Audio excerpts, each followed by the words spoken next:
વૃક્ષ હોય, ઝાડ હોય, એને મંડપમાં લગાવીને આપણે એની સાક્ષીમાં બે દીકરા દીકરીઓને પરણાવતા હોય છે. એ જ પ્રકારે આપણો જ્યારે કોઈ વડીલ મૃત્યુ પામે ત્યારે પણ એ મરણની વિધિ બીજી જ્ઞાતિઓ કરતા આપણી અલગ છે.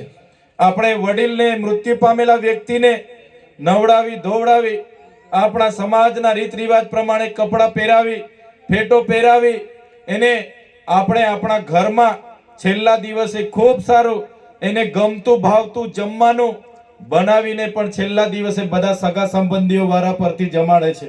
જમાડે છે કે નથી જમાડતા? થાય છે ને આ બાજુ? તો આ આપણી સંસ્કૃતિ છે, આપણી પ્રકૃતિ છે. તમે જોયું હશે, સામાજિક કાયદાઓની વાત કરો તો આદિવાસી સમાજને પોતાના વ્યક્તિગત કાયદાઓ છે. તમને ખબર હશે, આપણા સમાજમાં જ્યારે યુવાન પુખ્ત વયના દીકરા અને દીકરી ભાગી જાય છે ત્યારે ગામમાં પંચ બેહે છે. આ બાજુ બેહે છે કે નથી બેસતું ભાઈ? ગામનું પંચ બેહે છે કે નથી બેસતું? મુખીઓ બેહે છે ને? ગામના વડીલો, ગામના મુખીઓ બંને દીકરા દીકરીઓને શોધીને લાવવા માટે જણાવે છે, પંચમાં હાજર કરે છે અને બંને દીકરા દીકરીઓની ઉંમર પૂછે છે. બેટા દીકરી બોલ, કેટલી ઉંમર થઈ? એટલે આપણી દીકરી કહે, દાદા મારી ઉંમર 18 વર્ષથી ઉપર છે, 20 વર્ષની થઈ. દીકરાને પૂછવામાં આવે છે, બેટા તારી ઉંમર કેટલી થઈ? દીકરો કહે કે મારી 21 વર્ષ પૂર્ણ થઈ, મારી 22 વર્ષ છે. પછી પંચ એમના માતા પિતાઓની સંમતિથી એને પતિ પત્ની તરીકે આપણે ગામમાં સ્વીકારી લઈએ છીએ. સ્વીકારીએ છીએ કે નથી સ્વીકારતા? સ્વીકારીએ છીએ ને? ત્યારે આ આપણા પર્સનલ લો છે. કોઈને લગ્ન માટે કોર્ટમાં જ જવું પડે એ બીજી જ્ઞાતિઓની ફરજ છે, પણ આપણને એમાંથી છૂટછાટ મળી છે કે આપણે ગામમાં પંચ બેહીને આ પ્રકારના સહમતિથી પુખ્ત વયના થતા લગ્નને પણ આપણે માન્યતા આપીએ છીએ. સાથે જ કોઈને એનો ઘરવાળો નથી ગમતો, એ રાતે આવે છે, મારામારી કરે છે, બીજી બધી મગજમારી કરે છે અને એક વાર થાય, બે વાર થાય અને દીકરી કહે છે કે આની સાથે તો મને જીવન નીકળે એવું નથી, મારે હવે છૂટું લઈ લેવું છે. ત્યારે આપણો પંચ બેહે છે કે નથી બેસતો? પંચને બોલાવવામાં આવે છે કે નથી આવતો? એ આપણા આદિવાસી સમાજમાં જ એ પંચને માન્યતા છે. બીજા કોઈ જાતિમાં છૂટાછેડા કરવું હોય તો એને કોર્ટમાં અરજી નાખવી પડે, કેસ ચાલે અને કોર્ટનું જજમેન્ટ આવે પછી છૂટાછેડા થાય છે. જ્યારે આપણા પંચમાં ગામમાં બેસીને એમની સંમતિથી, એમની સંમતિ લઈને છૂટાછેડા કરવામાં આવે છે. એ જ પ્રકારે તમે જોયું હશે, કોઈના ઘરમાં એક જ દીકરી હોય કાં તો દીકરીઓ જ હોય, દીકરો ના હોય તો એ ઘરમાં ઘર જમાઈ લાવવા માટે પણ આપણા લોકો ઘર જમાઈ પણ રાખે છે અને એને વારસાઈના અધિકારો પણ આપે છે કે નથી આપતા? એ જ પ્રકારે તમે જોયું હશે, કોઈ યુવાન બેનને પરણાવીને કદાચ 2-5 વર્ષમાં એના પતિદેવ મૃત્યુ પામે છે ત્યારે આપણો સમાજ એ બેનને 12 દિવસ કે વર્ષ પછી બીજું લગ્ન કરવા પણ એમને સહમતિ આપે છે. આપે છે કે નથી આપતા? વિધવાને પુનર્લગ્ન કરવા માટે આપણો સમાજ પરવાનગી આપે છે કે નથી આપતો? આપે છે. જ્યારે બીજી જ્ઞાતિમાં એ આપવામાં આવતો નથી. કોઈ વિધુર હોય જેના પત્ની ના હોય અને એને વિચાર આવે કે જિંદગી લાંબી છે, દુનિયા મોટી છે, મારે બીજા લગ્ન કરવા જેવા છે, બીજા બેનને મારે જીવન સાથી બનાવવાના છે, તો એની પરવાનગી પણ આપણો સમાજ આપે છે. આપે છે કે નથી આપતો?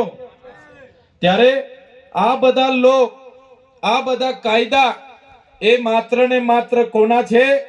આપણા છે, આદિવાસી સમાજ છે. બીજી જ્ઞાતિને એના માટે કોર્ટમાં જવું પડે, રજીસ્ટ્રેશન કરાવવું પડે, કેસ દાખલ કરવો પડે અને કોર્ટ કે પછી થાય છે.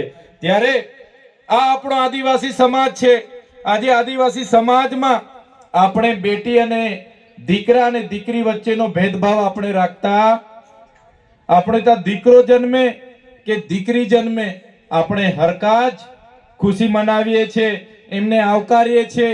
એટલે જ આદિવાસી સમાજમાં 1000 પુરુષોની સરખામણીમાં 1000 સ્ત્રીઓની સંખ્યા આપણા સમાજમાં છે. જોરદાર તાળીઓ પાડી લો. સાથીઓ, હું 3 દિવસ 4 દિવસ પહેલા, એક અઠવાડિયા પહેલા હું સમાચારમાં જોતો હતો. કોઈ મોટા કલાકાર છે કિંજલબેન દવે, બ્રહ્મ સમાજમાંથી આવે છે. કિંજલબેન દવે કોઈ હર્ષિતભાઈ શાહ કરીને યુવાન સાથે એમણે સગાઈ કરી, તો બ્રહ્મ સમાજે એના આખા પરિવારને સમાજથી બહાર કરી દીધા. ત્યારે મને વિચાર આવ્યો કે આદિવાસી દીકરીઓને, આપણી બહેનોને ગુજરાતના તમામ જ્ઞાતિના લોકો લઈ જાય છે. આપણો કોઈ યુવાન આણંદમાં ભણે, અમદાવાદમાં ભણે, સુરતમાં ભણે, વડોદરામાં ભણે, કોઈ બીજી જ્ઞાતિના બેન સાથે એના લવ થઈ જાય, કે કોઈ બહાર નોકરી કરવા ગયો હોય, એની સાથે નોકરી કરનાર બીજી બેન સાથે એને લવ થઈ જાય, પ્રેમ થઈ જાય, અને જ્યારે એ લગ્ન કરવાની વાત એમના પરિવારમાં મૂકે, તો આપણા દીકરાઓને બીજી જ્ઞાતિની દીકરી આપવામાં આવતી નથી. આ દેશની વાસ્તવિકતા છે, આ ગુજરાતની વાસ્તવિકતા છે. એક બાજુ આદિવાસી સમાજની દીકરીઓને આખા ગુજરાતના તમામ વર્ગો લઈ જાય છે, પરણાવે છે, અને અમારા દીકરાઓ ભણી ગણીને જ્યારે બીજી જ્ઞાતિની દીકરીને સાથે પરણવાની વાત મૂકે છે, ત્યારે અમારી જ્ઞાતિમાં દીકરી આપવામાં આવતી નથી. અમારી સાથે અસમાનતાની ભેદભાવ થાય છે. ત્યારે એ પણ આપણે વિચારવું પડશે, અને આપણા સમાજમાં આપણા બહેનોને, આપણા ભાઈઓને જગાડવું પડશે કે આપણા સમાજમાં આપણી દીકરીઓ પરણશે તો જ આપણા અધિકારો એમને મળશે. એ જાતિના દાખલા પર એને રાજકીય અને શૈક્ષણિક અનામત મળશે. એમના દીકરા દીકરીઓને પણ ત્યારે જ 73 એની જમીનો મળશે, ત્યારે જ એમના પિતાની વારસાઈની જમીનો મળશે. એ બાબતે પણ આપણા દીકરા દીકરીઓને આવનારા દિવસોમાં આપણે જગાડવું પડશે. બીજી વાત તમને હું કરું, અહીંયાથી સંવિધાનના અધિકારોની ઘણી વાતો થઈ. સાથીઓ, દેશ આઝાદ થયો, તમને બધાને ખબર છે.